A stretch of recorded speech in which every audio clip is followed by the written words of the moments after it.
मनसि वचसि काये पुण्यपीयूषपूर्णास्त्रिभुवनमुपकारश्रेणिभिः प्रीणयन्तः परगुणपरमाणून् पर्वतीकृत्य नित्यं निजहृदि विकसन्तः सन्ति सन्तः कियन्तः. Today we sit with a verse from Bhartrhari's Niti Shataka, a verse that asks one haunting question. How many truly good people are there in this world? Listen to it first. Manasi vachasi kaye punya piyosha purnah tribhuvanam upakara shrenibhi preenayantah paraguna paramanun parvati kritya nityam nijahridi vikasantah santi santah kiyantah. Let us walk through the words slowly. Manasi means in the mind, from the root man, to think, the same root that gives us the word manana, the deep reflection we are doing right now.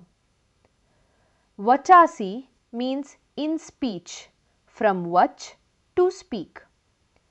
Kaye means in the body, and the old grammarians derived kaya from a root meaning to heap up, because the body is a heap, an accumulation of all our past actions. Punya piyosha purnah means filled with the nectar of virtue.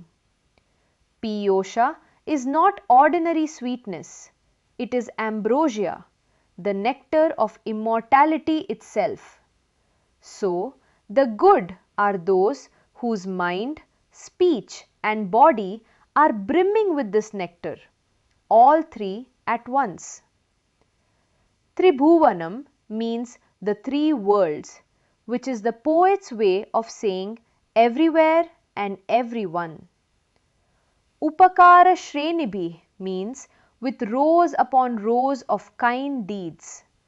The word shreni means an unbroken line, a procession. Not one act of kindness, but a continuous stream. Preenayantah means delighting, gladdening. Then comes the heart of the verse. Paraguna paramanun, the atoms of other people's virtues. Parvati kritya, having turned them into mountains. Nityam, always. Nijahridi vikasantah, blossoming in their own hearts. Santi santah kiyantah. How many such good souls exist? The Sanskrit ending chimes like a bell. Santi, santah, kiyantah. And hidden inside it is a pun, because the word sat means both good and real. The good ones are literally the ones who truly are. Where does this verse come from?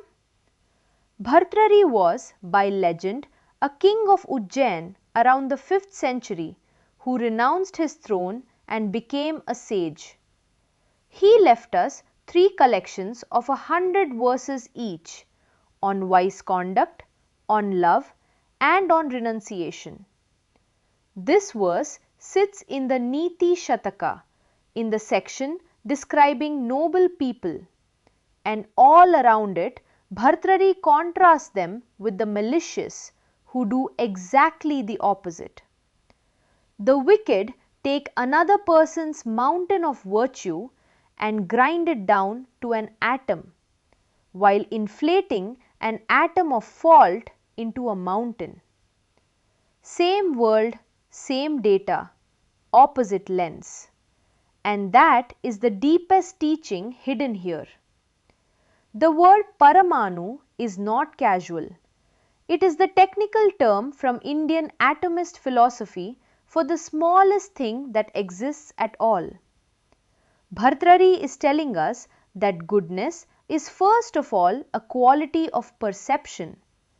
The saint has an instrument sensitive enough to detect virtue at the very threshold of existence, and then deliberately magnifies it.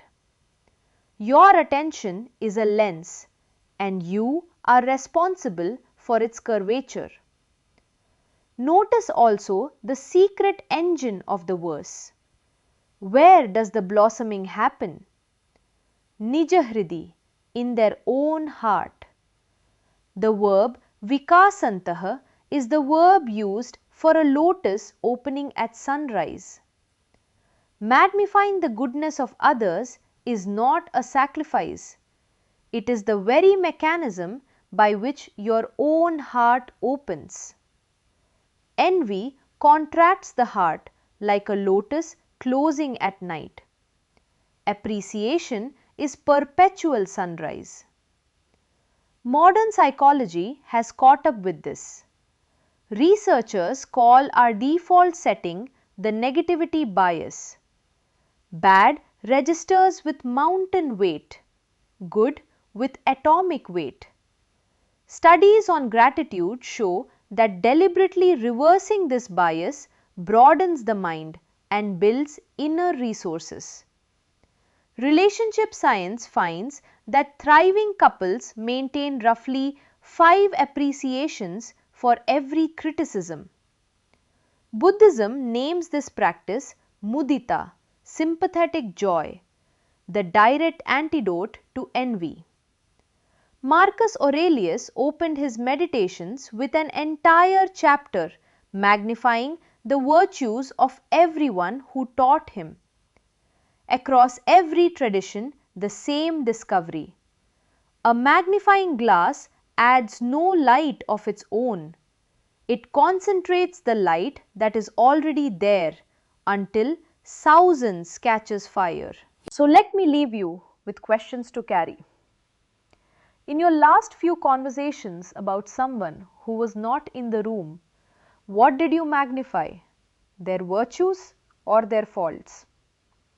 There is the gap between your mind, your speech, and your body, the person you praise aloud but resent inwardly.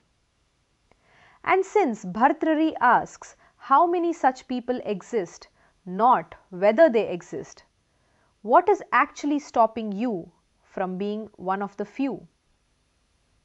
Here is the practice. Once a day, choose one person, ideally someone who mildly irritates you.